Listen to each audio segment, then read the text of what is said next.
కదిలింది కరుణరథం, సాగింది క్షమాయుగం, మనిషి కొరకు దైవమే, మనిషి కొరకు దైవమే, కరిగి వెలిగే కాంతి పథం, కదిలింది కరుణరథం.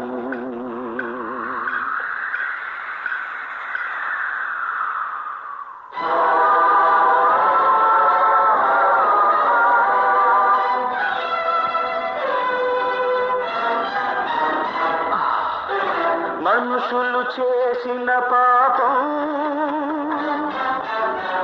మమతల భుజాన ఒరిగింది,